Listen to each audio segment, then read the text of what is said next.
Mississippi People School District is scheduled to begin. This according to our agenda is number one. I'm going to call this meeting to order. Item number two is the adoption of the agenda, and the agenda is before the screen. The agenda is adopted. Item number three, discussion action 3.1, where we are approving the school monthly reports, and we have Mr. Wilson who will present the three principals for Ida Green, Old Magna, and Humphreys County to present their reports. Mr. Wilson? Good afternoon, Dr. Watkins and everyone who has joined today.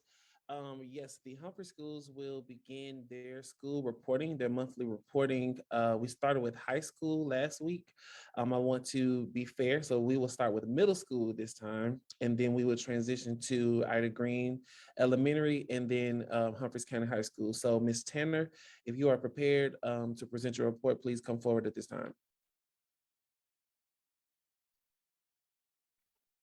Okay, yes, I am ready.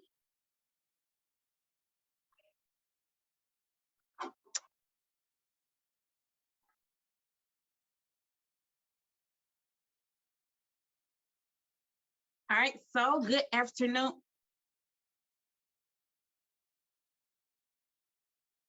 Dr. Watson, you scroll. I don't think that's my updated one. Okay, I just didn't change the date at the top. Okay, I'm sorry. So this is Magna Middle School's monthly report for the month of January. As we indicated in previous meetings, we are a school that has been designated as a CSI school. So our goal for this school year is to have— Ms. Tanner, if you would please just remind us what CSI means. Comprehensive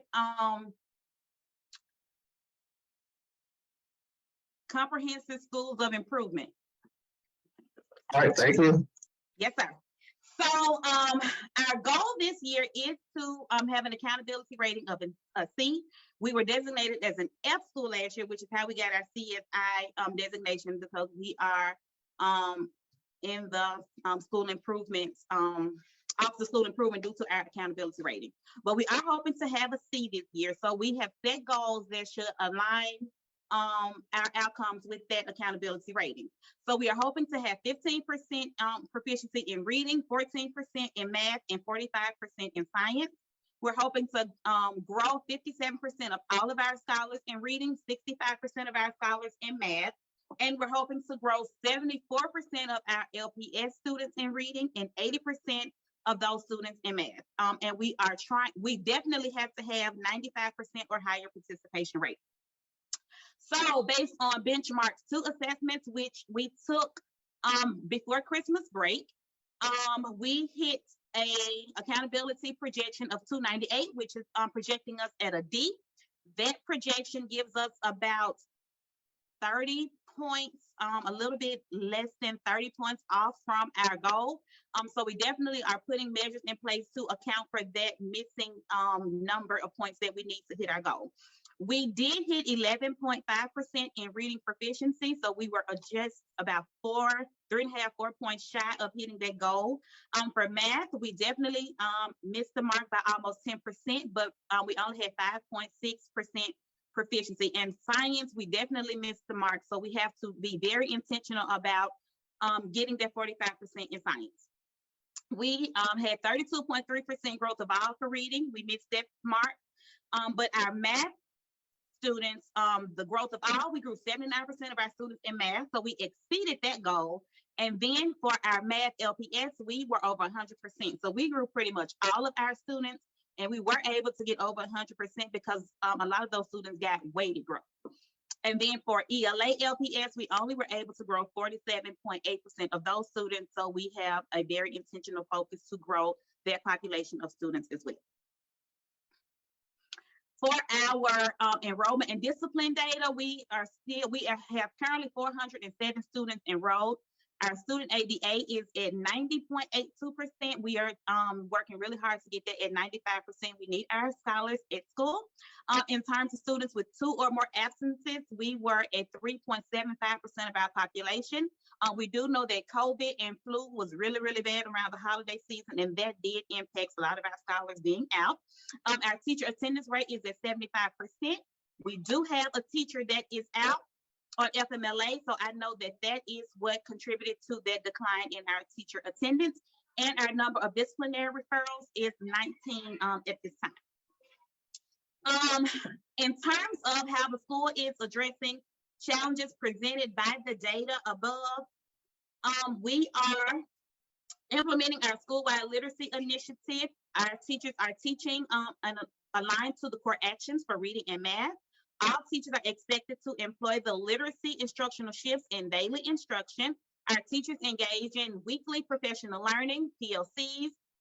They engage in learning walks. They get frequent classroom observations to ensure that they are transferring their new learning into practice. And then we are making sure to hold everyone accountable for the work that they are charged to do. The district supports us by equipping us with the resource hub, which centralizes all of our resources for the leadership team to be able to quickly reference those resources. We have our core actions. The leadership team engages in PLC so that we're continuing to learn and grow in this profession. Our instructional coaches engage in curriculum connection so that we can ensure that our instruction is aligned across all content areas. The district team also participates in district learning walks. We have a data management system. We have school-based counseling services. We have high dosage tutoring, which is where we have consultants who actually come in and pull populations of students out.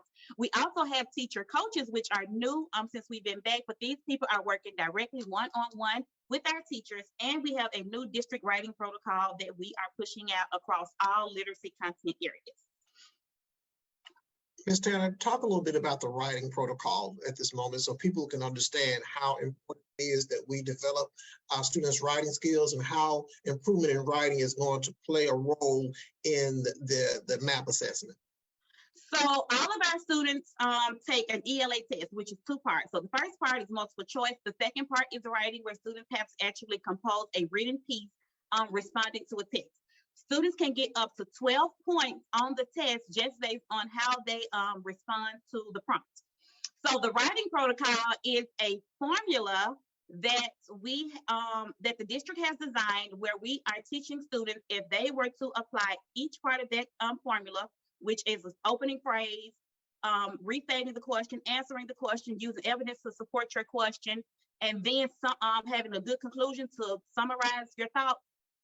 Just getting students to apply that formula in all of their responses starting now. Once they get ready to take their math assessment, if they follow that protocol, students are guaranteed to get hopefully a 12, but if not, they'll definitely get some points. And those points will contribute to them having an increased outcome on their ELA assessment, which will ultimately increase our accountability score as a school. And if you would talk a bit more about why doing the writing online is important versus just writing it on paper. Well, they need to write online because that's how they're going to be assessed. And so we have to expose our kids now to being able to type, because we missed a lot of points as a school last year because our students just wanted to copy and paste and not actually engaging in the typing and responding that we really need them to do.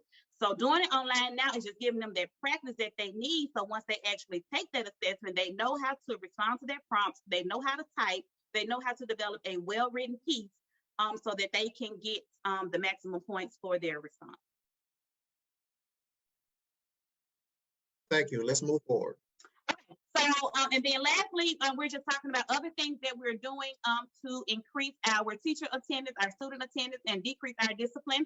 We do have daily affirmations to our staff and students. We implement school-wide learning conditions, MTSS.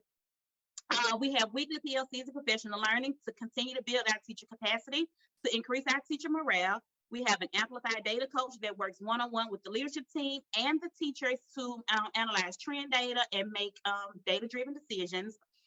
We have a school-wide house system, and we just use that for like SEL reinforcement to make our students feel like they have people that they can talk to feel like they belong at school. And then we frequently affirm our teachers and students. We have teachers of the week, students of the week. We have our teacher of the year.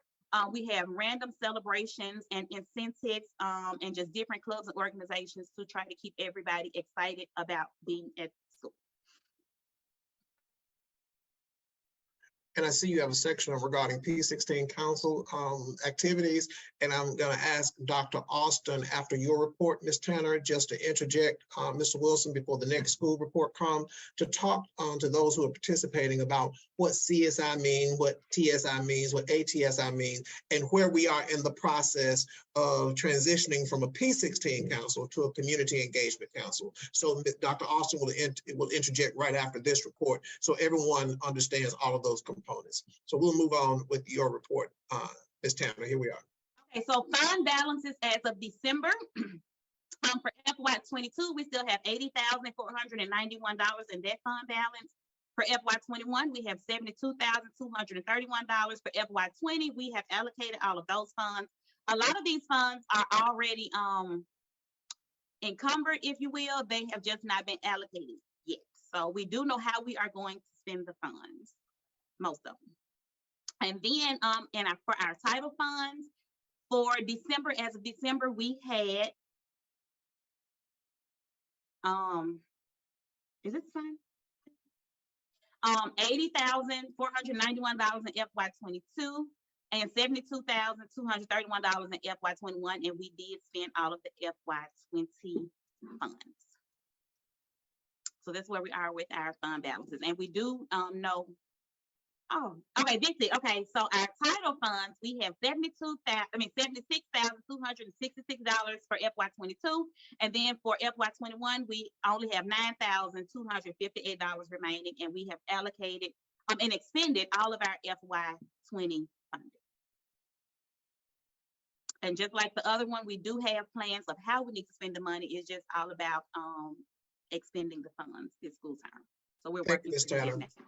And I believe that concludes your report. I just want to reiterate that according to the second 9 weeks benchmark, that McNair is projected to be a D based on the second 9 weeks benchmark data. We are expecting to see growth from McNair in all areas.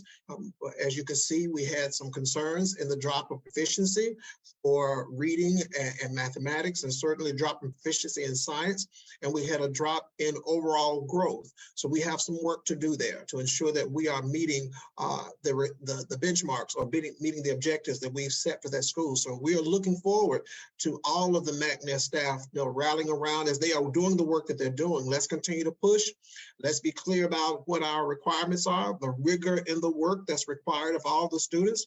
And parents, for those of you who might be participating or maybe listening to this later or watching this later, we need you to make sure that your scholars are really doing the work and that they're engaging and they're following through on their assignments, because learning does not occur without work, without engagement. And we are focused on ensuring that we are moving our schools forward. And we really thank the staff over at McNair for the work that they're doing. We know that it's a heavy lift coming on the heels of this pandemic, but it is work that we can get done, and we can get it done well. Dr. Austin, if you will intervene at this time or interject to explain these designations of CSI, TSI, ATSI, SAR, and of course, that's the last one, not applicable. So Dr. Austin? Yes, sir. Can you hear me? Hello? We can hear you, Okay. but we see your screen. We see your screen, but we don't see you. Let's see. Let me see. There you are. Okay. So, as mentioned, Ms. Tanner mentioned, we do have schools that have 3 different school improvement designations. One is CSI, which is Comprehensive Schools of Improvement. TSI, which are Targeted Schools of Improvement. And the third status is ATSI, which is Advanced Targeted Schools of Improvement. And currently we don't have ATSI schools. All of these schools are funded through the MDE Office of School Improvement. You also asked me to speak about the P16 Council and the new regulations. Before you talk about P16, Council, give our participants an overview, just a general overview of how a school might fall into those categories. Okay. Schools that are targeted or identified as schools of improvement are those that have been in F status for 2 years or more straight, which in those 2 years or more straight, they've struggled in specific areas. Reaching proficiency could be in English, math, science, and even U.S. history.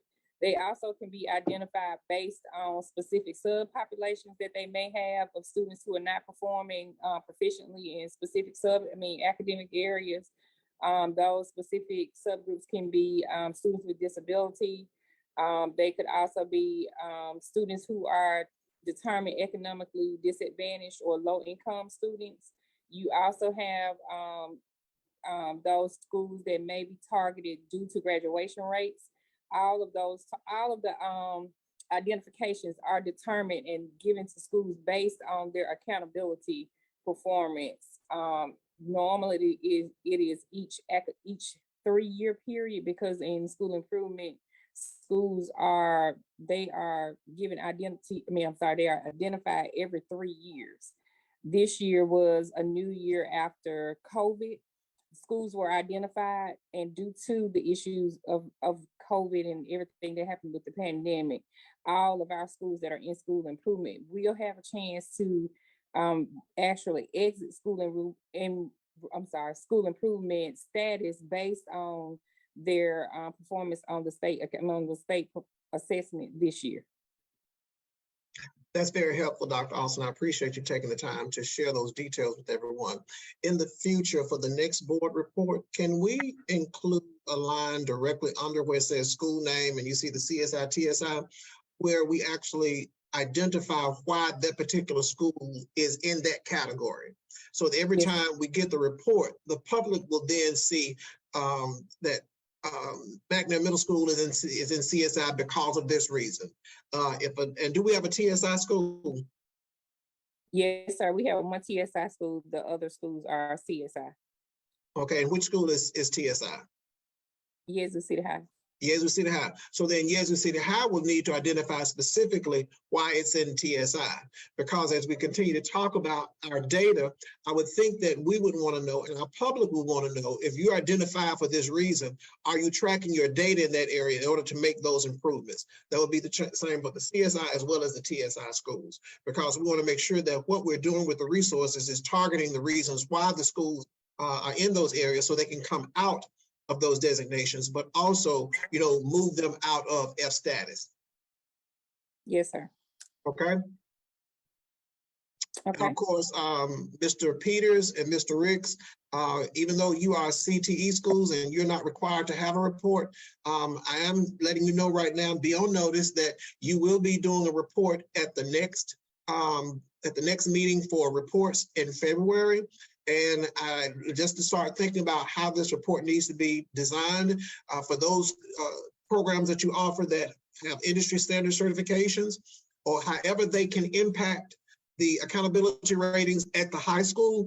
We need to know what that means and how you are tracking progress toward improvement, so that when the students take whatever assessments they take, we can get we're clear about it's clear about the career and technical programs on track to provide that impact, positive impact on the outcomes or the accountability outcomes for the high schools.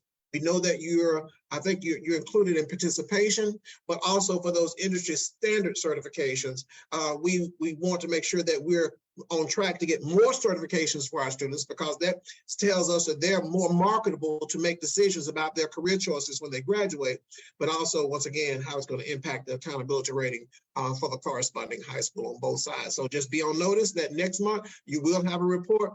We'll be talking with Ms. Bailey and Mr. Wilson about what that report design needs to look like. But once again, we want to make sure that we are all accountable. As you know, as I say all the time, our mantra is one vision, one mission, one voice, and accountability for all. All right, so now we'll move on to the next school. Mr. Wilson, who's next? Yes, sir. Thank you so much. At this time, I'm going to ask Dr. Landfair, who is the principal of Ida Green Elementary School, to come forward with her report.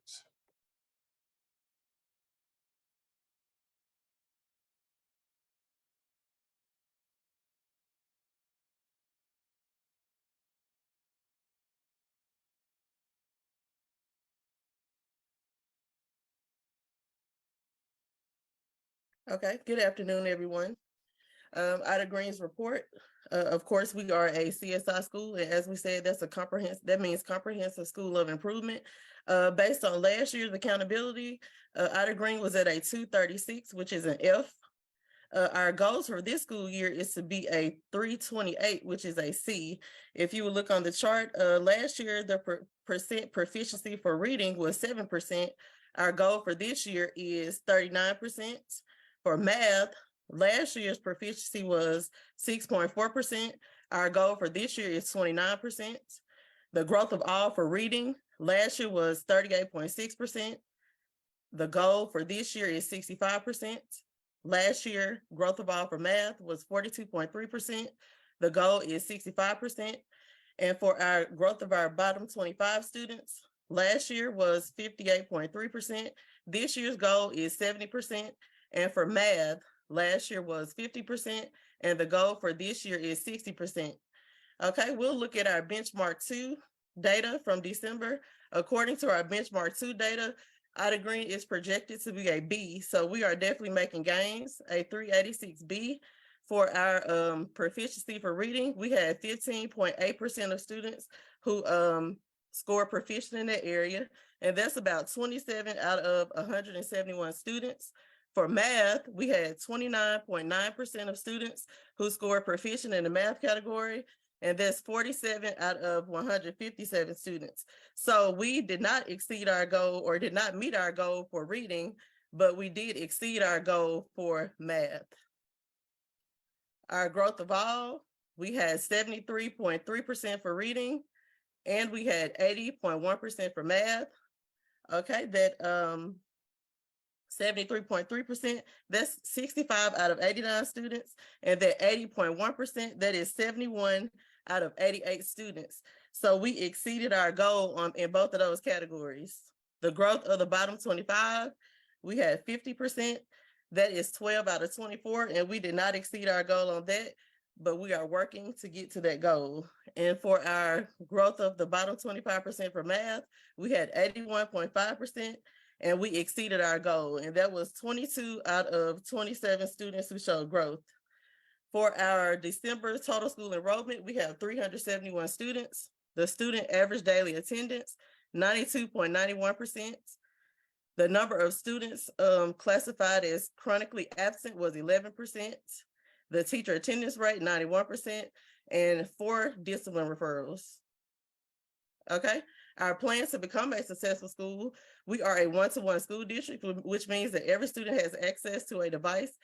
We have an MDE literacy coach that comes 2 days a week. We have an amplified data coach who comes 2 days a week. We have a school-based literacy and math coach. We have high dosage tutors for 3rd and 4th grades ELA and math to help us reach our goals. We have teacher coaching also available for 3rd and 4th grade ELA teachers to help them help students meet their goals. So not only are we trying to increase the student achievement, we're trying to build teacher capacity and increase our teachers' performance as well. We have targeted PLCs for planning, data, and content.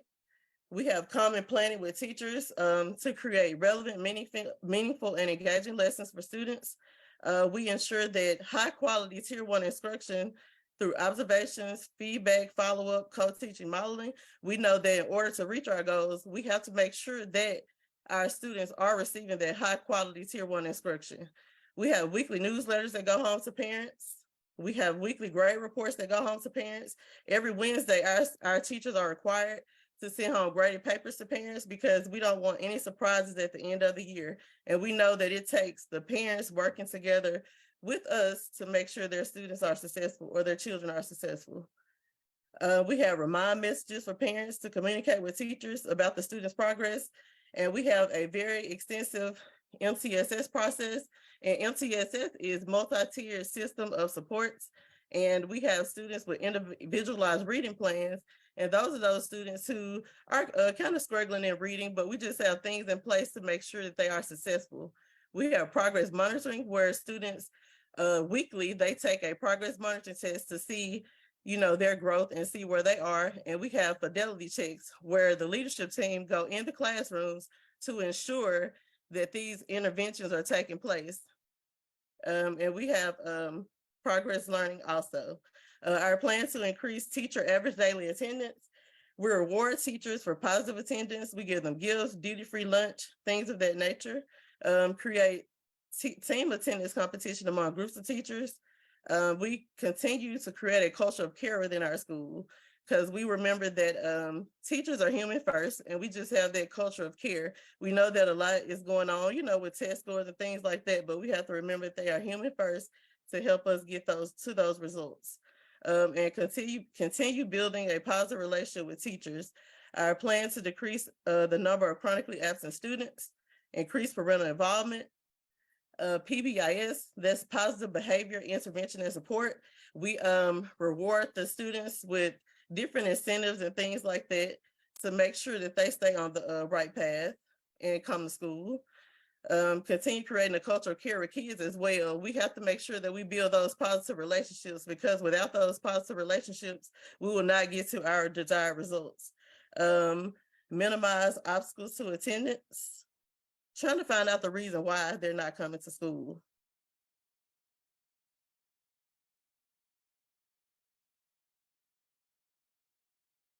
Did you want to speak to the right side where we see district learning walks? Yes, and some things that our district are doing to help us in those areas. We have district learning walks. We have leadership PLCs. We have a resource hub where we can go and find everything that we need as a leadership team. We have curriculum connections where our instructional coaches go and learn different methods and strategies to help them come back to the school to implement with our teachers. And we have a data management system. Okay, and on this part, plan to keep discipline referrals low. We have the PBIS that I referenced, the positive behavior intervention and support. We have SEL, that's social emotional learning, and we have restorative practices. And basically that's getting to the bottom of why students are acting the way they do, and not just basically sending them home. And for the financial part, I have to get with Dr. Austin to get an updated balance for December. Okay, thank you. And when did you have your community walkthrough? It was Tuesday. Talk to us about that. And Ms. Tanner, I want you to come in right after Dr. Lanfair to tell us about your community walkthrough. Go ahead, Dr. Lanfair. Okay, our community walkthrough was Tuesday, and we had almost 100 parents out. They got a chance to kind of get an overview of the great things that are going on at IGE and get some pointers as to how they can help us be a successful school. And they also got a chance to visit some classrooms. So they were very excited, and they wanted to know when the next one would be. So we definitely want to make that like a monthly thing, because they really enjoyed themselves. That's awesome to have almost 100 parents and community members to participate. And it does show how our community supports us and how our community wants us to be successful, and to demonstrate that we can be the very best, and that our children can do the very best. And so thank you, Dr. Lanfair. And Dr. Austin, did we ever finish that conversation on the Community Engagement Council who were talking? I know I intervened in that, but did we finish that part? No, sir, we didn't. Okay, after Ms. Tanner shares her part on her community walkthrough, I want you to come back and talk about the Community Engagement Council, because there has been a shift in that language. Ms. Tanner? Okay, yes, sir. We had our walkthrough actually a couple of hours ago. It was today. We did have a really, really good turnout. I'm not sure of the exact number, but we did have a packed house. It was really, really good. Our community really got to see our data. They really got to see our students engage in the work. They toured the classrooms. They're really, really excited. We have a lot of ministries, a lot of community groups, a lot of people that are ready to just begin the work in the community. So we are going to plan some community meetings with the staff where we can get community people out in every town to start just exposing them to the things that they can do to support us. We even had a student to do a brain dump, and they were just amazed at how simple that little one small thing could work with our 5th grade students. So when they actually saw the work and the things that they can do to support, they are ready to begin their work. So they say Groundhog Day is the second, and that's the shadow. That's the day of the shadow. So they want to begin shadowing our students and implementing some community support as early as Groundhog Day. That's awesome, Ms. Tanner. Thank you for sharing that. We're glad to know that your community walkthrough was as successful as it was this morning, and certainly yours was successful as well, Dr. Lanfair. We really appreciate the efforts that y'all put into to opening the doors of Outer Green and McNair Middle School to our community so they can see what we're doing. So often our community and our parents will create a mindset about what they think is occurring. But actually being a part of us, being in the school, seeing what's happening, visiting the classrooms, folk can really see what's actually happening in your school, in our school, and good things are happening in our schools. And that's because of the leadership, because of the great teachers, and yes, because of the students working together in collaboration to ensure that they get the very best. Thank you. Dr. Awesome, talk to us about community engagement councils that Yes, sir. used to be called P16 councils.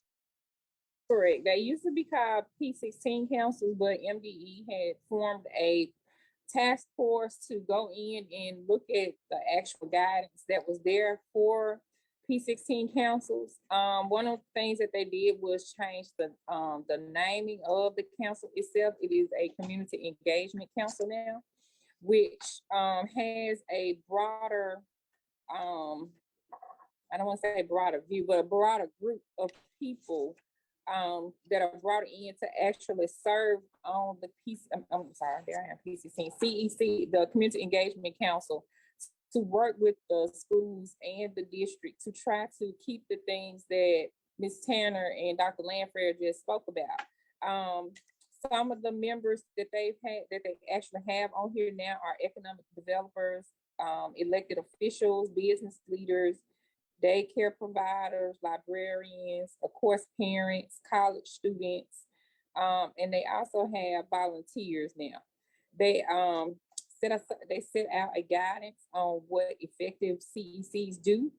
A couple of things are that they schedule meetings at times that are convenient for most of their members.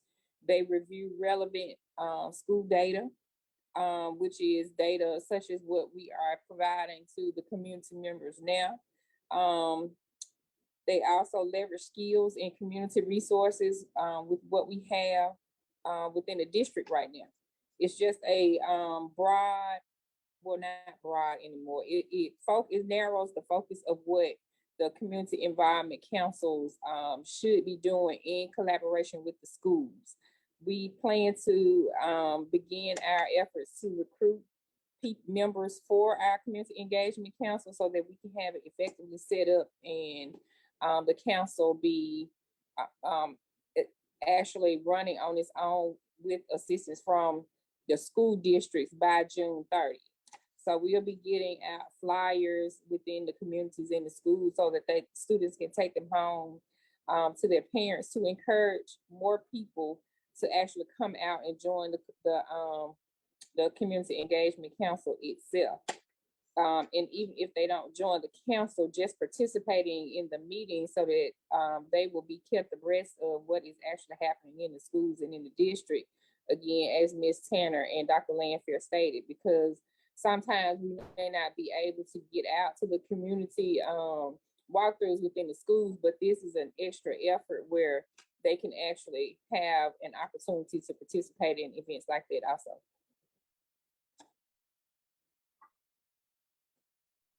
Thank you, Dr. Austin.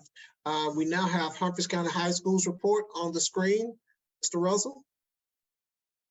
And just be ready, Mr. Ricks, because after Mr. Russell's presentation, we want you to talk about your walkthrough at the Randall Korean Technical Center. Mr. Russell, Yes, we're ready for you. Yes, sir. How you doing? At Humphreys County High School, our overall school goal is a C. For benchmark 2 assessments, we have 59.2 in English 2, and that is we over exceeded our goal of 30. We have 96.6 in growth all. And did you talk specifically about what those numbers mean? You said 59.2, and that's the percentage area, right? Proficient, correct? I need you to be specific about that so our public understands exactly what you're saying. Yes, sir. So our overall goal is 30% of our students to be proficient in English 2. And according to benchmark 2 assessment results, we have 59.2 of our students proficient in English 2. All right. The growth of all, our goal would be 80% of our students to grow, 80% of all the students that take the English 2 test. According to benchmark 2, we grew 96.6% of our students. All right. Our growth of bottom 25, which would be our LPS students. The overall goal is 80. We grew 79.4. We did not exceed that goal, but we are there. And that is going to be one of our points of emphasis for this upcoming benchmark 3. In math, the overall goal is 25%, and we got 24.3% proficient in math. We did not exceed that goal, and that will be one of our points of emphasis. Growth of all is 99.6. We exceeded our goal of 85% for growth of all, growing all of our students in Algebra 1. And the growth of bottom 25, the goal is 85%. And according to the benchmark 2 assessments, we grew 100% of those students. In biology, the overall goal is 30. We did not exceed that goal. We reached 22.3, and that's going to be one of our points of emphasis. That 22.3 is an increase from benchmark 1 as well. And U.S. history is one of our subjects that needs the most attention. Even though it says 3.5% of our students were proficient, 75% of our students are in performance level 3. In order to get performance level 4, they will be proficient. 75 of our students did increase to performance level 3, and we're working to move those students from performance level 3 to performance level 4. That will give us our proficiency goal. Currently, according to benchmark 2 assessment results, we are trending a B. B as in boy. And our overall goal now, we're trying to get an A. That's an in-school goal. We're pushing our students to get that A. The total student enrollment for the month of January is 408. Our student ADA is 93.8. Percent of students with 2 or more absences for the month is 8.5, which is a decrease over the previous months. Our teacher attendance rate is a 95%, which is an increase over the previous month. And our number of discipline referrals is down. And that is a big emphasis for us to get discipline referrals down and get teacher attendance up. So we're trying to keep pushing it till it's 0. Humphreys County High School will address the areas of challenge presented by identifying areas of improvement and implementing effective and efficient processes to improve them. The areas of improvement for the month of January are the number of discipline referrals and percentage of students with 2 or more absences. Through the implementation of comprehensive counseling effort facilitated by our counselor, Life Help, and Marion Counseling, we will direct all disciplinary referrals to the counseling department to narrow down disciplinary referrals. The percentage of students with 2 or more absences will be addressed by intensifying our contact efforts with parents and guardians of those particular students. We will send out letters, additional phone call, Ames notification, and home visits if necessary. The district has provided the school with tools that have guided our instructional initiatives. These tools include the resource hub, our core action observation tool, leadership PLCs, curriculum connection, district walkthroughs, and our data management system. So we had our community walkthrough last week. We had approximately 65 community members in attendance. It was a huge success. When the community members came in, we gave them a PowerPoint showing them all the different extracurricular activities we offer here at Humphreys County. Our overall school goal, and we gave them our benchmark 1 assessment results as well as our benchmark 2 assessment results. And we walked those parents and community members around in the school, showed them the improvements in the school. We showed them our processes and procedures We let them see instruction in real time, and it was a huge success.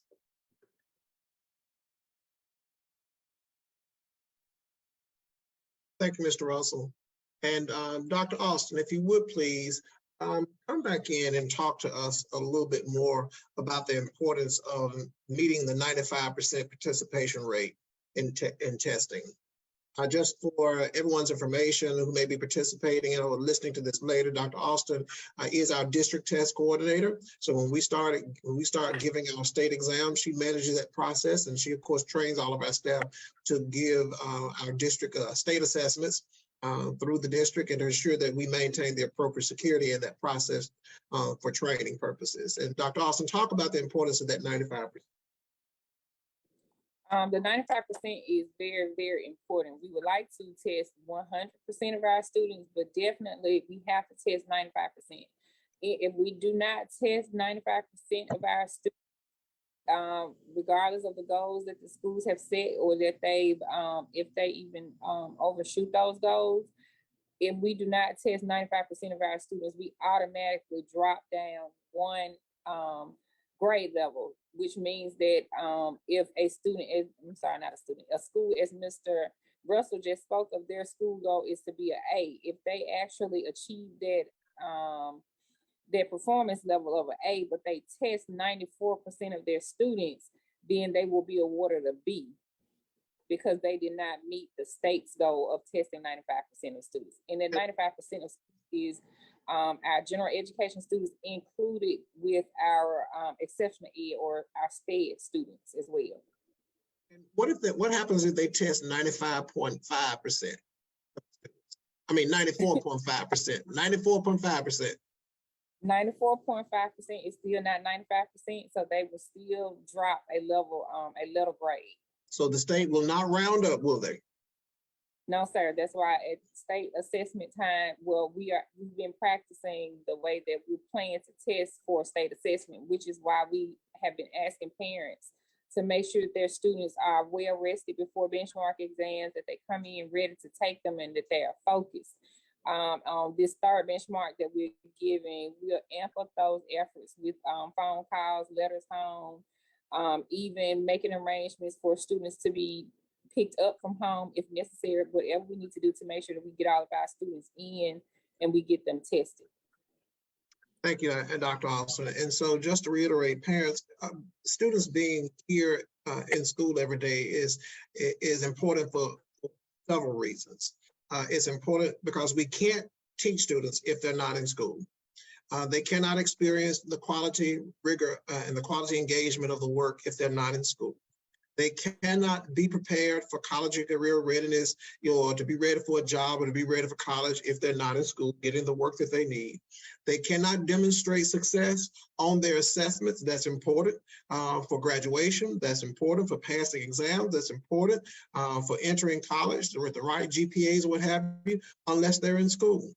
And for testing sake, on the day of the test, we need students here so that we can demonstrate what they have been taught, so they can demonstrate what they have been taught, so they can show the world that in Belzoni, in Humphreys County, and in Yazoo City, our children can learn, will learn, and will demonstrate how well they learn.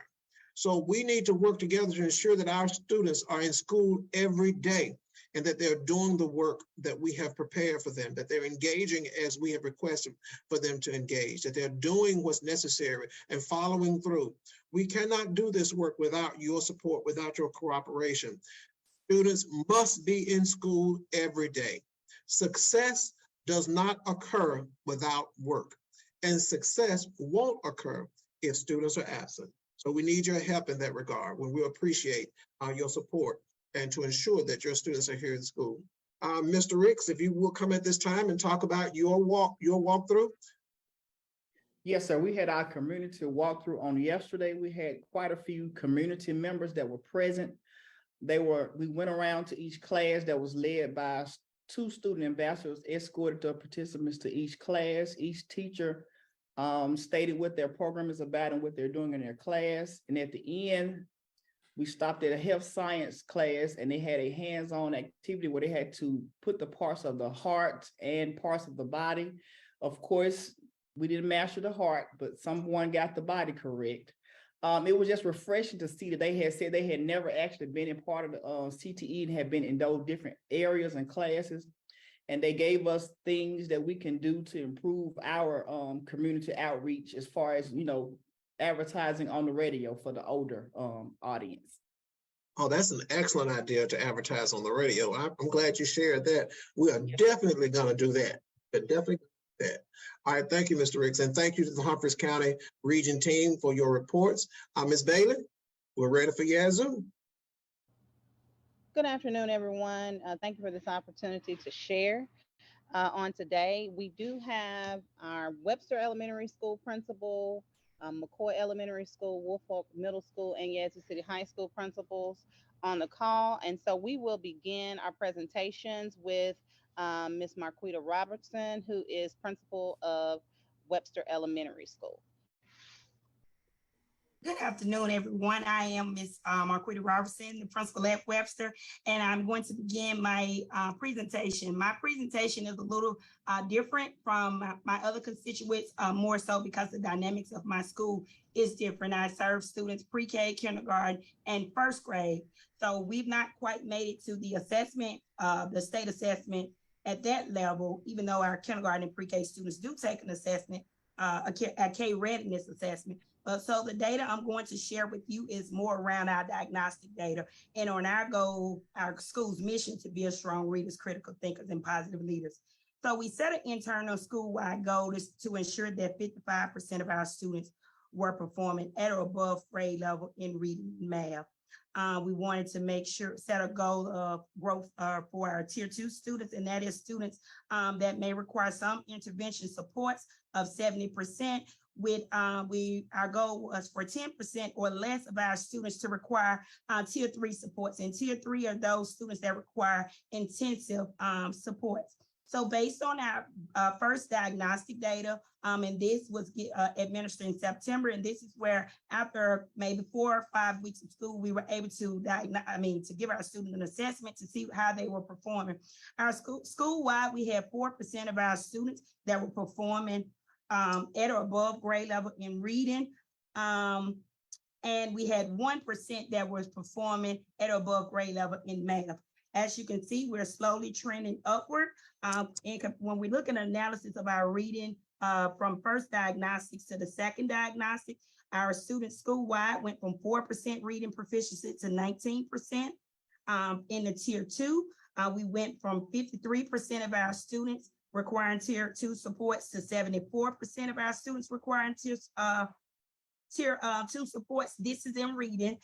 In tier 3, we went from 15% of our students requiring tier 3 supports in reading to 8%. So again, we did meet our goal of ensuring that 10% or less of our students are still requiring tier 3 supports in reading.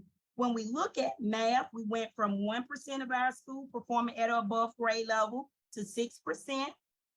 Tier 2, 53% performing at or above, requiring tier 2 supports to 74. That number increased, which means that when we look at our next category, we had 46% of our scholars requiring tier 3 supports in math, and that decreased to 20%. So again, it shows that the work that we are doing around trying to build our students' proficiency and our instructional strategies are trending upward. When we look at our reading levels, again, that is our, if you see highlighted in the yellow, at the beginning of the year, our collective grade equivalent was pre-K1 for kindergarten, pre-K3 for our kindergarten students, and that is 3 months of instruction for pre-kindergarten students. Again, these are assessments that we took in September.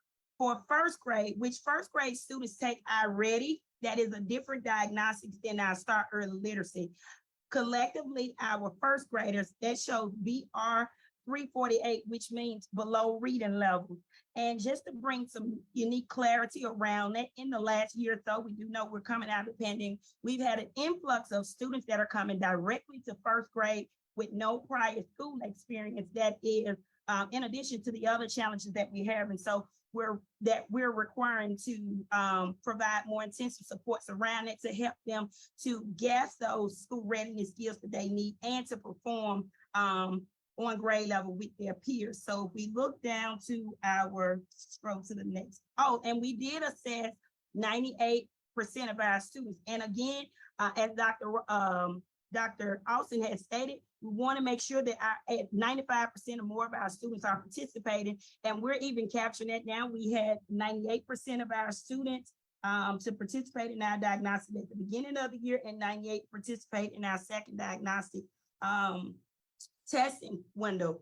As you can see, attendance has been an ongoing challenge for Webster Elementary School. We do know, again, we're in the height of, we're still in the pandemic. We've had situations where students are out with COVID, RSV, flu, strep throat, you name it. But that significantly impacts our attendance. Our statewide goal and district-wide goal is, again, 95% of our students are at school every day. Dr. Watkins just spoke to the importance of school attendance, especially at this grade level, because we are providing students with foundational skills. And not only are they just learning foundational skills or fluency facts or word recognitions, they have to be able to think critically on their grade level to apply these skills. So student attendance matter. As you can see, we have 39% of our students that are that were absent 2 or more days in the month of December. We had a daily attendance rate of 92.14%, teacher attendance rate of 92%, and we had 2 disciplinary referrals. Again, if you look under our efforts, we are a CSI school, and again, that is based on a performance, how the accountability rating is generated. We get our rating directly from proficiencies with 3rd grade assessment and 4th grade growth. So again, we play a role in that by preparing students to make sure that they have those foundational skills that will enable them to perform at or above grade level. When we look at our kindergarten data comparisons, diagnostic comparisons from the beginning of the year to the middle of the year, we see that our kindergartners went from a pre-K, performing at pre-K 3 months with instruction to K. That means that an average performance is that average kindergarten is performing on grade level with 1 month of instruction. We are currently in our 5th month instruction, so there's still work to do there. For 1st grade, we see that we went from a BR 348 to a BR 256. That was 92 points of lifestyle gains. Again, still work to do that to make sure that they're performing proficiently at or above grade level. In terms of discipline, we've been working diligently to try to make sure that students are ready for school. We do a lot with SEL, a lot with trying to help them to voice their feelings and put their actions into words, a lot of positive interactions with students and staff to motivate students to want to come to school, because we do know that that is a challenge for students, especially those students who are absent frequently, to go from being at home and then coming to school and have to be required to do all of the tasks that we do on a daily basis. So we want to ensure students are at school so that they can become familiar with the routines that are expected for them. We also, to address our chronic absenteeism challenges, our parent liaison provides wellness check and contact families daily to find out what's going on with students when they're absent. We do all calls, we send out attendance letters, we schedule parent meetings to try to talk with parents about the importance of student attending school, how that impacts them when they're out of school, and even their diagnostic data, showing them where they are and where they need to be on grade level. Professional staff development, we do a lot with ongoing professional learning. We have really devoted a lot of time and resources to ensure that our staff members are adequately prepared to respond to the various needs of our students. That is in providing tier 1 instruction and also with those intervention supports that our students may need. We also have been identifying opportunities for our staff members to participate in learning outside of the district. We have several people that are enrolled in the AIMS training, and that is around the science of reading. We also had our instructional coaches where they, as recent as yesterday, they participated in a professional development opportunity that was offered by Delta State to help with the PGS system, and that is how we professional growth system in which we observe and measure teacher instruction teacher instruction and the quality of instruction that our teachers are provided to our students. In terms of instructional resources, we use our funding again to support our intervention efforts, and that is to get resources or whatever teachers and students may need to help them with learning.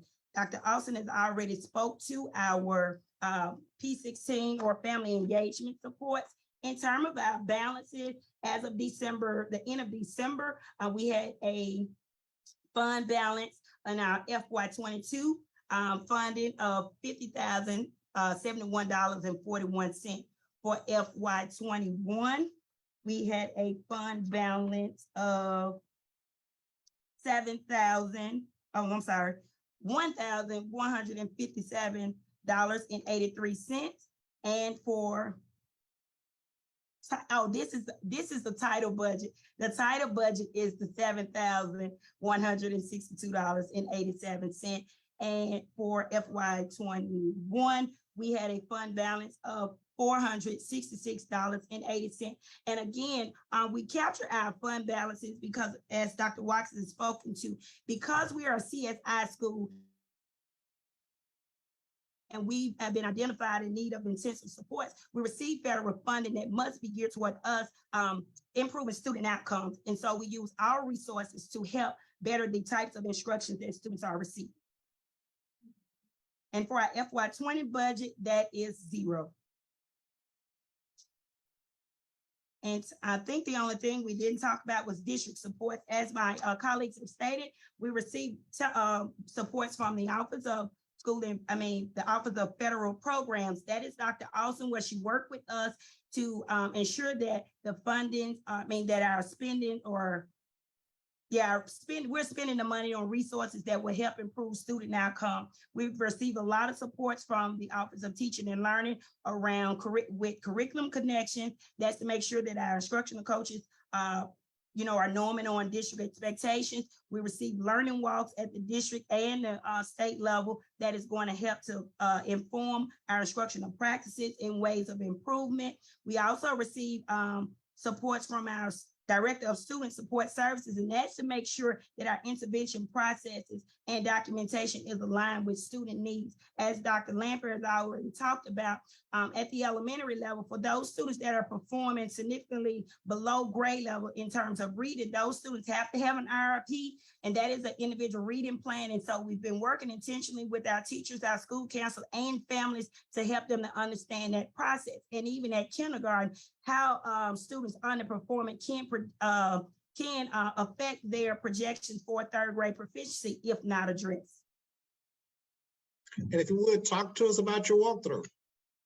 Yesterday, Webster had an opportunity to conduct a community walkthrough. We had 18 members present.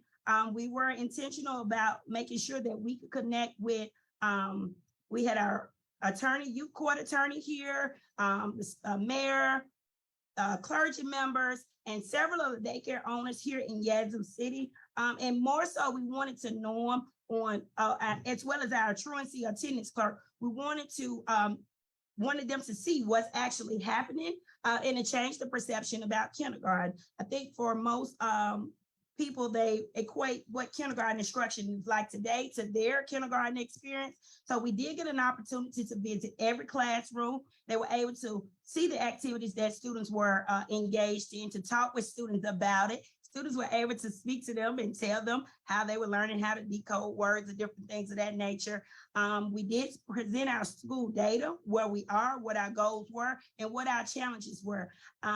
Teachers came in and modeled with our constituents the phonics and phonemic awareness routine, and our constituents also got an opportunity to take a math assessment for first grade, and the end of that left them in awe. They were still, many were still under the impression that students were just working on math fluency and not really realizing that students actually have to apply those conceptual understandings to a deeper meaning. Sounds like you had an awesome experience with your community members. Thank you, Ms. Robinson, for your leadership at Webster Street Elementary School. All right, we'll go on to McCoy and we'll ask Ms. Doyle to step up. Good afternoon, everyone. McCoy Elementary is a comprehensive support improvement school, and Dr. Austin has told us what all that means. So we'll go straight to our data. With our second benchmark, looking at reading for our proficiency, we'll go across proficiency. Reading proficiency, our goal is 12%. And we scored we had 9.9% of our students to meet proficiency in reading. So we are very close to our goal with that one. With math, our goal is 11%. And we had 17.8% of our students to score proficient on our benchmark. So our math students exceeded our goal in math. For science, our goal is 40%. We only had 6.4% of our students to score proficient in science. For growth of all in reading, our goal is 63%. We had 46% in reading to meet our goal. For math, our goal was 63%. We had 78% of our students to meet that goal, so we exceeded that goal. For our lowest performing students, we call them our power kids. Our goal is 72% in reading, and we got 65.3. So we are trending in that direction. And our goal was 70% in math, and we had 83%. For our participation rate, our goal is 95%, and we had 99%. And when we get to the narrative, we'll talk a little bit more about those goals and how we intend to move forward. For our December data, our enrollment at the end of December was 624 students, and our ADA was 92.71. The students with chronic, 2 or more chronic absences, we saw a decrease from 44% to 24%. And some of those efforts we'll talk about a little bit in attendance, but the attendance, our parent liaison calls. She literally calls our parents when the students are not here. And she records their reasons for not being here and gives the spiel about, encouraging them to come. And another thing, we're doing the classroom perfect attendance. So if all the students in the classroom are there, they get to color in a letter, and we go across the month, and each grade is trying to have the most perfect attendance. Each class is trying to have the most perfect attendance. So even on our walkthrough today, one of the parents, when he saw the display, he said, "That's why my child does not want to miss school." So we are seeing some improvement in that. But a lot of those are the same students. So we're realizing that many of those students that are not showing up and causing our ADA to be low are the same students. Our teacher attendance rate, 86.7%, and our number of discipline referrals is 12. So if you would please, Ms. Doyle, talk a little bit about what we're doing to support those students. You said they're generally the same students who are chronically absent, how we're connecting as we can, and as parents will agree, to supports and what supports we have that could help them. All right, so our main sources of communication is our parent liaison and our senior secretary. They are really the boots on the ground people. Our parent liaison does house calls. She will, if we can't contact parents, a lot of times in her log, she'll notice that the same parent, we have numbers that we can't reach that are no longer in service. And then that's when she will make those house calls. Our senior secretary, she's preparing now for tonight. We have our parent night Parent Academy tonight. So she has her list of parents that she's looking for. She knows them all by faces so that she can contact them about these unexcused absences and also the importance of the students coming to school. And we're also talking to the students, you know, trying to motivate them to want to come to school, because we all know that a lot of times the students are left to get to school while the parents are working. And we just this morning, we had 2 students brought in by the neighbor because they overslept. The parents were at work and they overslept. So even getting the community involved with helping to make sure that when they see students that are not in school, that they kind of step in and help us out with that. And then when we look at our benchmark data, again, the first 3 bullets was discussing the goal versus what we scored. And with reading, what we noticed was our proficiency goal, we're trending toward our proficiency goal really well. We're trending toward our lowest performing subgroup pretty good. But we noticed that our growth for all is where we are missing the mark. And we brainstormed, and what we came up with was when we're teaching whole group and tier 1 instruction, we're teaching to our proficiency students. And when we pull our small group and do our interventions, we're teaching to our lowest performing students. So those students in the middle are not getting that individualized instruction that they need. So what the teachers and the instructional coach and the administration team came up with was looking at our reading block so that we can get more time for small group instruction versus a whole lot of time with whole group instruction. So the instructional coach and the teachers, we've been sitting down trying to, over last week, trying to put together a plan so that we can look at our students and get our grouping so that we can meet the needs of those students that are in that middle that are not growing. One of the things that, the other thing we looked at with ELA is, although we're trending toward our goal, we look very closely at our 3rd grade students. And based on our benchmark assessment, we would have had a lot of 3rd grade students that did not meet their level 3 of passing. So we looked at how do we move those students. And our instructional coach is working on a schedule so that she can pull out those students and help give them that extra push in addition to the small groups that we'll be doing. And our librarian assistant will work with our 4th and 5th grade students that have scored proficient already and provide them extra time to practice on writing with the protocol that we have in place. They'll be getting the instruction in class, and then she will provide a quiet place where they could actually practice writing and provide some feedback to help them with grammar and mechanics. For our math teachers are very excited about the data. They're over the moon. I'll just say that they're over the moon because I think kind of like my dear old college home, I think they actually believe now that it can be done. So they're firing on all cylinders.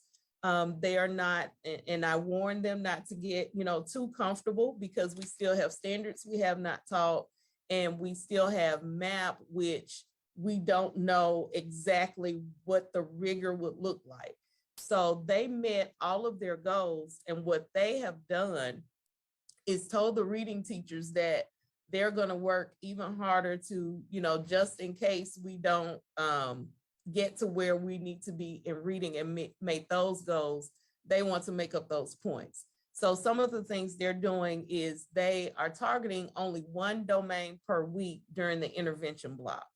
And they're spiraling those standards that the kids have mastered through bell ringers and exit tickets. So everyone in 2nd through 5th grade during our 1-hour intervention block in math are working on the same domain. And they are also doing their small group interventions based on that domain. So they're looking at the domain, which students didn't score well in that domain. And so for this week during interventions, we're going to work with those students. Now with our science, our proficiency goal is 40 and we only scored 6.4. But when we really looked at how we were going to attack that and look at the data, half of our students didn't have a science teacher for the second 9 weeks. So maybe about right before we went home for Thanksgiving, we talked to the social studies teacher about partnering with the science teacher to help teach science. And she was hesitant because of the content knowledge, but she's so excited now because she realizes that teaching science and teaching social studies is just the content. So when we looked at the data, we identified 50 students that scored a 3B. And all they need is a 4. So she is continuing to provide science instruction. And now the other science teacher, which they are both first-year teachers, they're collaborating. And also our science, they now have a science consultant who's dedicated only to those 2 teachers. So they are creating small groups. I even passed by today and the consultant had a small group of students teaching science. So everybody is working to push those students toward their proficiency goal for science. With attendance, we kind of spoke to this. This report speaks of what we did in December. So we see that in addition to the other incentives that we talked about, attendance and with the parent liaison, for the month of December, we did have our, that's in the wrong place. That should have been at the top for December with the Harper consultants. We got some extra days with our consultants after our initial contracted days. And with our discipline, we are using tickets. The students are earning tickets based on their behavior, and our behavior has declined, but I think we are gonna have an increase for our next board meeting. We have to go back and have some conversations with students. We know the seasons are changing, so we're going to have to brainstorm to make sure that our efforts are put in place. Again, with our district supports, these were the supports that we received in the December months and latter November. Our Director of Student Support Services is very instrumental in helping us make sure that we are providing students those extra things to make sure that they are successful, making sure that our universal screeners are completed and if the data is accurate. She's also come over and just really just talked to teachers to make sure they understood, and even explaining, we have a whole lot of first-year teachers, even down to, especially with the behavior, that if it happened only one time, you know, we wouldn't rate that as just because it happened once doesn't mean that it's a trend. She's also helped support us with the academic MTSS process with our number of students that are identified, and with us having to do IRPs, our number is above 200. So just her coming over to help and make sure that we have everything in place and giving us ideas on how to help progress monitor and everything. And even with the PBIS initiative, reminding us, hey, don't forget you have your PBIS, you need to have something in place. So just being a constant reminder. Our executive directors in the month of December provided some extra support with lesson annotations, and our Director of Teaching and Learning is always available with our science lesson plans. For our budget, I know that all of our old money has been spent. I will have to get with Dr. Austin to make sure of what our balances are. Our senior secretary is really good with helping me spend the money and making sure that I'm using the correct items. So once I get with Dr. Austin, we'll have that updated for the next board meeting. Talk to us about your walkthrough. All right, so our walkthrough was actually this morning, and it was very unique in that we had to schedule our walkthrough, our community walkthrough, on the same day as our parent academy. So ours is going to be kind of like a two-part thing. We identified specific community members for this morning because we didn't want to ask the parents to come twice. So what we're going to do is duplicate what we did this morning with our parents this afternoon. We have over 200 permission slips saying that the students will be here tonight. So this morning we had the constable here, we had retired teachers, we had clergy, we had the tax assessor, and we had a couple of ladies that are running like after school programs at their church.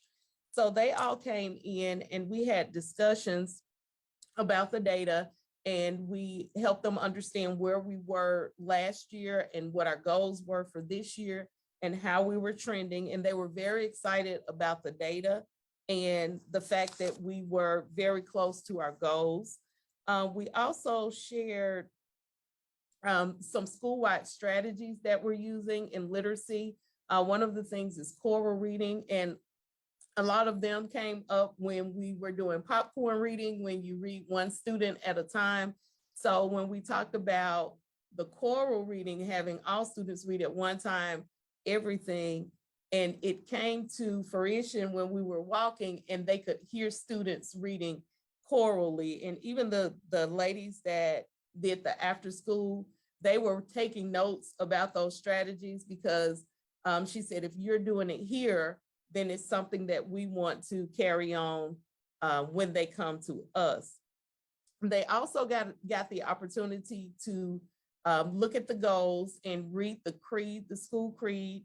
And one of the participants suggested that we copy the school creed and put it on the back of everything that we send home so that the parents can get used to seeing the mission and the creed and the goals, and I wrote that one down. They also got the opportunity to hear the students practicing for tonight. 5th grade was in the cafeteria practicing, and they got the opportunity to just witness what how talented our students are. And tonight, like I said, we will have our parents. We are expecting over 200 parents, and all of those strategies that we talked about with the community members, our parents are going to practice them with their students side by side. So we have math and literacy. They're going to spend about 20 minutes in math, 20 minutes in literacy. And then we're going to transition to the cafeteria where they are shown the data, and we'll talk about all of the attendance and all of those other things. And then we will end with the students, the choir singing. So we were excited about this morning, and we're even more excited about the parents that are going to come in tonight. Ms. Doyle, you and I talked a little bit earlier, I think it might have been earlier this week, about reading logs at your school. And if you would share with the community what is expected for students in reading books they can take home, and how we want parents engaged in that process. And hopefully you'll reemphasize that tonight as well. Yes, sir. Those now. Okay, so our students school-wide take home a 2-week reading log. And the expectation is that they read 30 minutes every night with their parents. The parents are asked to sign off that the student has read for 30 minutes. We don't have a librarian, so we had to get creative. There are tons of books in our book room that were just sitting there from our old Basil series, those leveled readers, and how they give you just a little small books for the students to read. There was enough books in this building for me to give every teacher, and that's 27 classrooms, 3 tubs of leveled readers. So every classroom has the leveled readers. During intervention time, the students are to make sure that they have a book every day at all times in their possession that they can read. They take the books home, they read them, and they bring them back and get new books. There's no limit on what kind of book, it's their choice. And they take them home and they read them. And the parents, what we're going to explain to the parents tonight is that once we do that choral reading, we're going to ask the parents to read with the students and not just having the students read so that they can hear that fluent reading. So we're excited about that. And the children are actually excited about it. We have students that'll stop by the office and ask for a reading log because they can't find theirs or they misplaced it. And I'm just excited that they're coming to ask for them.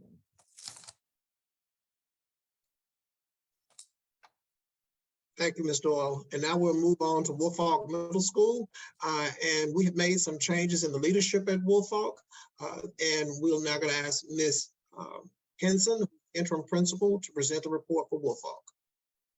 Good afternoon. How are you all today? I'm starting first with our overall school goal that was identified for the 2022-2023 school year. When it comes to proficiency for reading, we have 17% that we included for our goal. For our overall growth in reading, we have 68%. And for the growth of our bottom 25 in reading, we have 68%. When we look at our math target goals for the 2022-2023, school year is 20% for math, 70% growth of overall for math, and 70% growth for the bottom 25 for math. And our science goal for this current school year is going to be 20% proficiency. Our participation rate goal is 95%. I forgot to say earlier, Woolfolk is a comprehensive targeted support school based on our previous accountability ratings. When it came to our second benchmark, we're currently showing that we have in reading 10.5% of students who scored proficient, 40% of students who showed overall growth, and we have 53.4% of the bottom 25 to show growth. When we analyze the second benchmark math data, I'm showing that we have 7.9% who are proficient in math. We have 64% growth overall, and an 89% growth of the bottom 25%. When we look at our target for science, I'm showing it was a 10.3% growth during the second benchmark, and we also did meet the 95% participation rate. We have not quite met our goals based on the second benchmark. However, we did exceed a goal when it came to the growth of the bottom 25% in mathematics. It looks like we exceeded about 19%. We're not discouraged since our overall proficiency goal is to have an overall rating of a C. We are currently at a D, and we have the third 9 weeks in order to empower and grow our students. So we could very well be on track for obtaining our goal for the current school year. When we look at the total enrollment for December, we're at 487 students. Our student ADA currently is at 93%. When it comes to the percentage of students with 2 or more absences, we were able to get that down some for the month of December. So we're currently at 24%. Our teacher attendance rate is at 88%, which is a significant drop based on previous months. And our discipline referrals are down by 2 to currently 28 for this current period. When it says to look at the areas of challenge for our school, I would like to be more detailed on our report. I'm going to go ahead and just give a comprehensive overview, and I'll update that report. Based on what we're currently doing now when it comes to academics, we've been in partnership with consulting firms, and we have thoroughly beginning to analyze our data and targeted areas where that we can grow the school and maybe attain our C rating. So when it comes to the reading goal academically, we're looking at improving the writing process, and we receive third-party support through consultants and through the district by developing a comprehensive school-wide plan to address our writing procedures, and we think that will help with our growth. When we looked at math, once again, we partnered with, based on the data that we have, the utilization of consultants and our curriculum department, environment, and we're delving into teaching more conceptually, making sure we're reaching the targeted areas that will help gain proficiency, and providing some high dosage tutoring.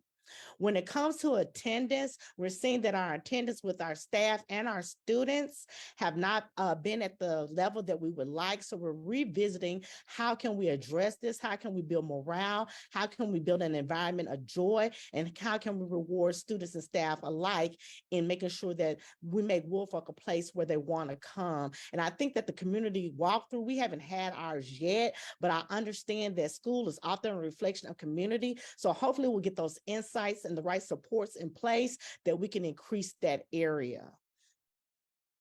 As far as our budget, currently right now, we have a remaining amount of $15,109, and I'm showing a Q2 remaining balance for 21 for $8,377.40.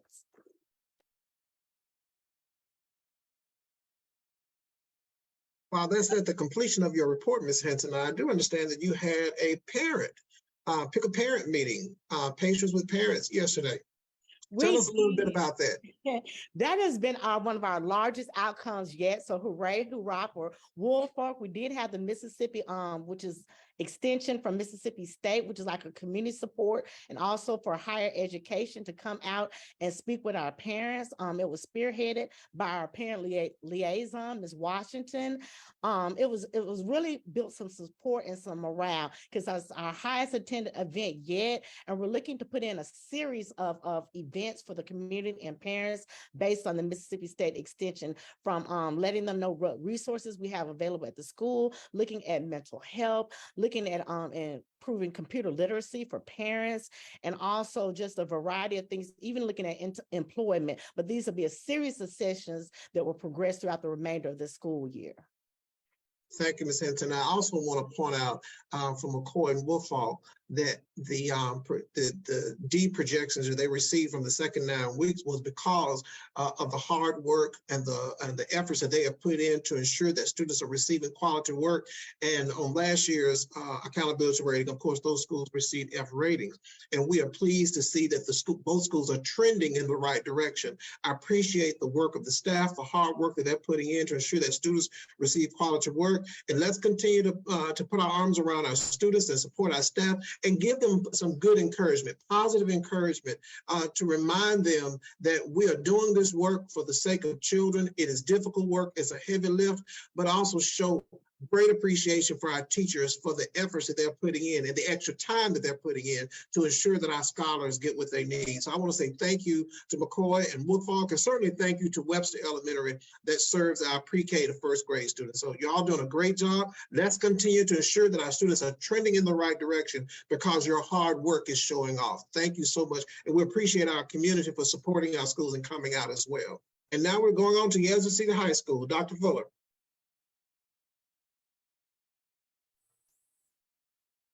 Good afternoon, everyone. I will be presenting on today Yazoo City High School monthly board report. Dr. Fuller, if you can get closer to your microphone, we'd appreciate it so we can hear you more clearly. Again, good afternoon, everyone. I will be presenting on today Yazoo City High School's monthly board report. Yazoo City High School has been identified as a targeted school for improvement. And that's basically in one of our subgroups. We're performing low in one or more of one of our subgroups.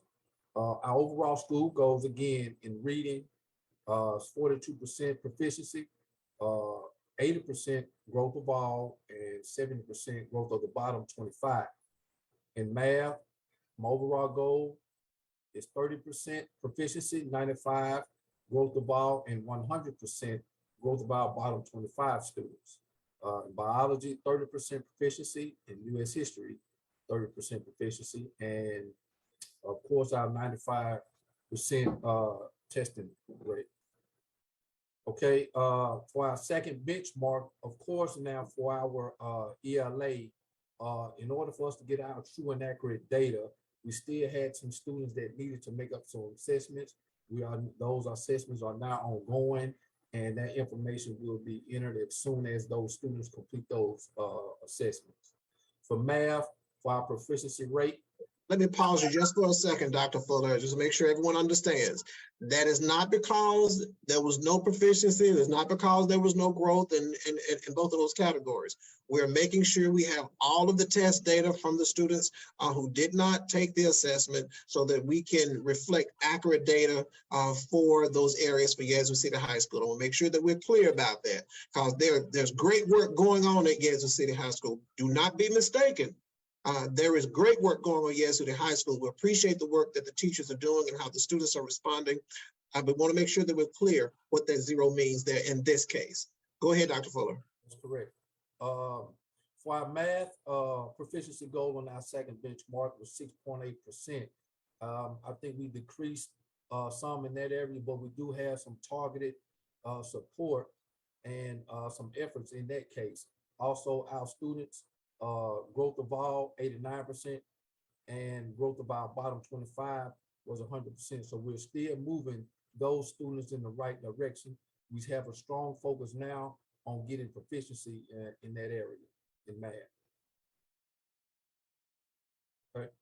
Our total enrollment for December was 623, really no change from the previous month. Student ADA was 94.5%. The percentage of students with 2 or more absences was 17%, and our teacher attendance rate was 96%. Our number of discipline referrals increased just a bit, and that was at 17.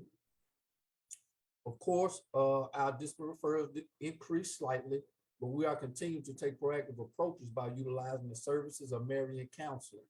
They conduct individual therapy and case management sessions that are both school and home-based. Additionally, Yazoo City High School, we are continuing to implement behavior intervention plans that include individual and group counseling. The multi-tiered restorative practice approach is still ongoing to continue to change the culture and climate of the school. Consistent communication to our parents and emphasizing the importance of attending school is a strategy being utilized to assist students with chronic absenteeism. The parent liaison helps us in that effort. The district learning team, can you go back down? Yeah. The district learning team have collaborated with Yazoo City High School on efforts to improve instructional strategies and student learning for our students and teachers. One effective strategy is the annotation process being implemented by teachers. Teachers have been introduced to a plethora of resources located in the district resource hub. Additionally, these resources assist in improving teacher instructional strategies and overall student achievement. Paper tutoring is ongoing to ensure students receive around-the-clock support in any subject area. Additionally, we will begin high-dosage tutoring that will aid in remediation for our students inside and outside of the classroom. We have discussed our writing protocol that have been implemented district-wide, and also we have some students that are using the paper tutoring daily to ensure that they use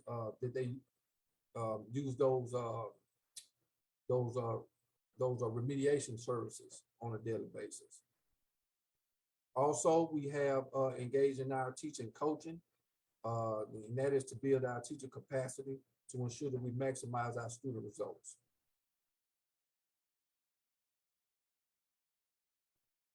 And I believe that completes your report, Dr. Fuller. If you would please talk a little bit about the walkthrough that has already occurred.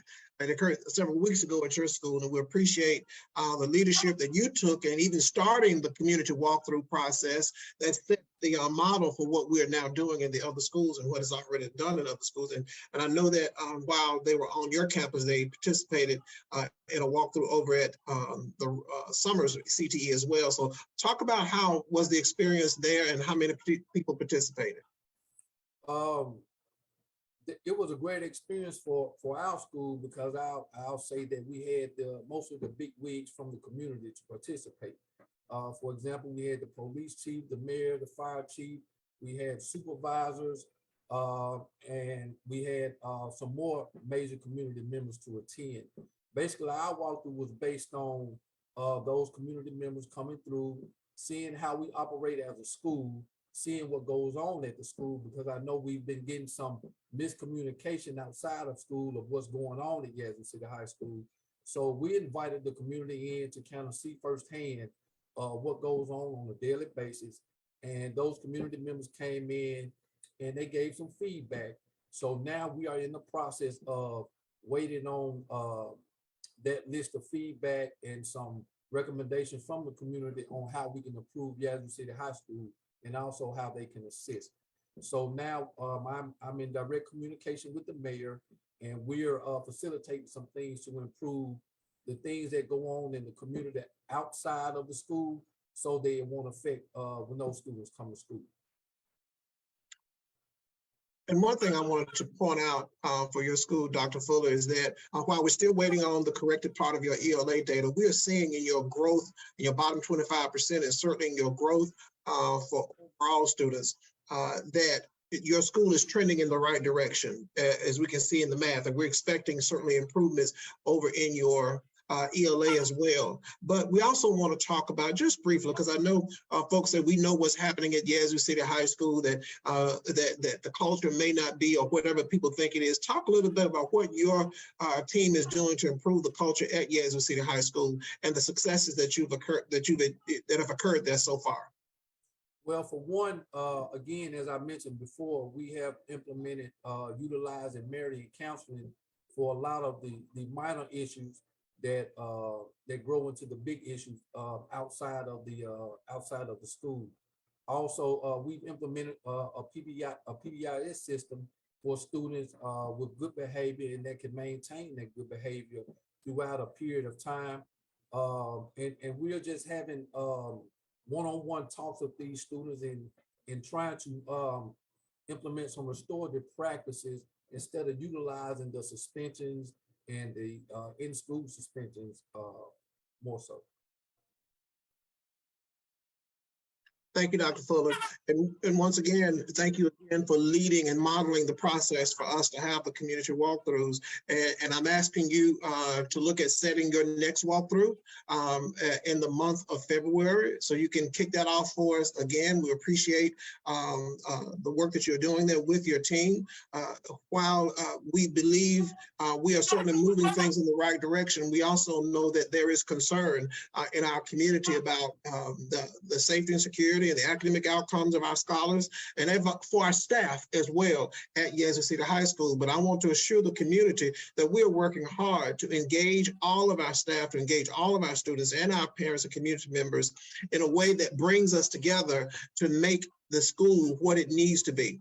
But we also want to make sure that parents understand that we need your support to ensure that your children come to school ready, that you're checking your students to make sure that they're not bringing anything to school that's not appropriate. Now, many of the things that occur in any of our schools, most of them are a result of what has happened in the community already.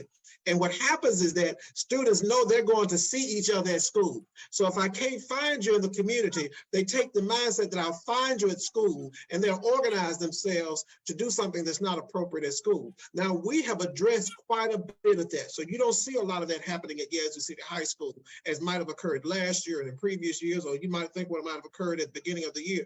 Our staff has worked hard to increase the supervision. Now we are continuing to monitor that to make sure that it's happening in the way that it should. Our teachers are working hard to teach our scholars in a way that prepares them for the assessments they have to take, that prepares them for graduation and gets them ready for college and career ready. I appreciate the work that's occurring, but we also need to make sure that a standard is set in our community about how students need to behave. We are working as collaboratively as I can with our law enforcement. We're working collaboratively as we can to ensure that people know what's happening in the schools. Dr. Fuller, as you just heard, has been charged to conduct another walkthrough because we want you to see, but we need your help. We must have your help. I assure you that we're moving this school in the right direction, and we're going to get to the level of success that we are looking forward to, that our students deserve, and that this community deserves. At Yazoo City High School, at Woodford Middle School, at McCoy Elementary School, at Webster Street Elementary School, and certainly on the Humphreys County side, at all of the schools there. But we cannot do it alone. We cannot do this alone. And most of the things that we need done begins at home, with expectations, parents, of what you have of your children at home, knowing that your children are doing their work at home when work is being done, talking to your children about how they need to behave at school, talking to your children about their experience at school. And when you have a concern about your child's experience at school, contact your child's principal so that you can get your concerns addressed, because we are funded with taxpayers' dollars. We're here to ensure that your children receive the very best that they should have, because we want them to be successful. We know you want them to be successful. And upon graduation, we want every scholar to be a success, that they're able to make choices about what they want to do in their next step upon graduation, whether it's going to a job or whether it's going to a post-secondary experience to extend their education. We want to make sure that happens, but it doesn't happen with just the school alone. It happens with all of us working together. Now, there are things that we must do to ensure that students are ready, and we need your help in supporting, maintaining a high standard of students doing their work, when they need to do their work, how they need to do the work. And if there's anything, parents, that you don't know, don't understand, or you might have been told that you're questioning, you're concerned about, once again, contact your school principal so that we can address those. We appreciate your support. We appreciate the opportunity to serve your children. We're here to ensure that the scholars of Yazoo City and the scholars of Humphreys County receive what they need so that they can be a success story for themselves, for their community, and for their families. We appreciate the opportunity to serve. Now, thank you, Dr. Fuller, and we'll move on to the next part of our agenda. And I'll ask Ms. Baylor to present item 3.3. Yes, sir. Dr. Watkins, we are presenting for your approval a contract with MASD Educational Consulting to provide on-site, ongoing technical assistance and leadership support to Woolfolk Middle School and Miss Angela Henson, who is interim principal of Woolfolk. Bailey, that item is approved. Let's move on to the next one. 3.4, Dr. Watkins, is a contract with Funches and Bean Consulting to provide ongoing and on-site technical assistance to our special education department to ensure that our teachers, our special services teachers, fully understand their data, how to support their students by providing appropriate accommodations, as well as instructional strategies to meet their needs based on that data. So we want to present 3.4 and also 3.5 for Humphreys County, contracts with Funches and Bean for data analytics and instructional support for our special education department. Thank you, Ms. Baylor. Items 3.4 and 3.5 are approved. And of course, 3.6 is to ratify the memorandum of understanding between the Mississippi Achievement School District, Yazoo City, and Tougaloo College for Upward Bound. Item 3.6 is approved. And we have 3.7 and 3.8. These items are for ratification as well. Those items are approved. And now we have 3.9. Dr. Brown, I'll go on and just present that one. That's to approve the job description for a field technician. 3.9 is approved. Item number 4, that's to approval of the claims docket for January 26, 2023. Ms. Upshaw, would you come before us and share that one with us, please? Yes, sir, Dr. Watson. We're asking you to approve the claims docket for January 26, 2023 for the Yazoo City region. Excuse me. Claim number 58242, totaling $13,909.90.